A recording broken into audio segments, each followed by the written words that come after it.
आप सुन रहे हैं प्रवीण प्यारे लाल की आवाज में।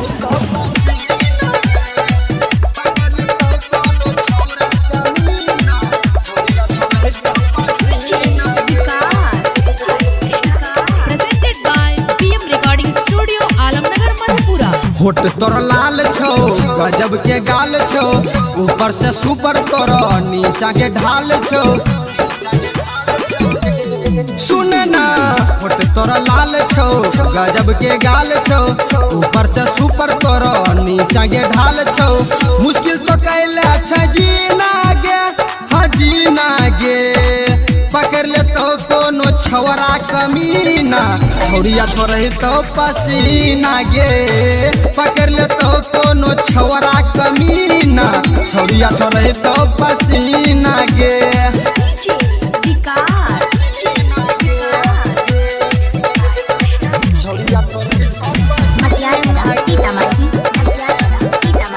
Mix by Balbhadra Singh. कारण सबर बोले छिलाबर, छौरी के छौरा लगा दे तो कभर तब बोले की करबे गे। छौरी बड़ी दिक्कत में पड़बे।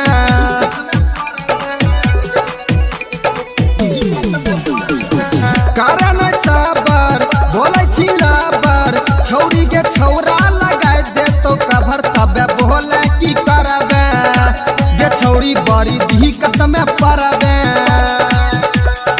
चखना के साथे हो तो पीना गे, हाँ पीना गे।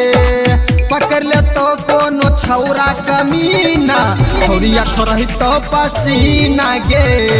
पकड़ ले तो कोनो छौरा कमीना, छौरिया छोड़ही तो पसीना गे।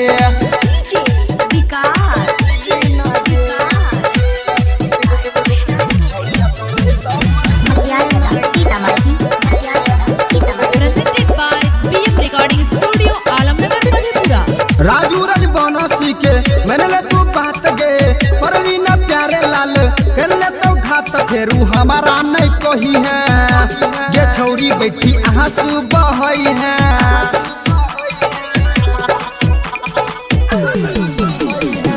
राजू रज बनसी के मैंने ले तू बात गे, परवीन प्यारे लाल कर ले तो घात फेरू हमारा नहीं कही है।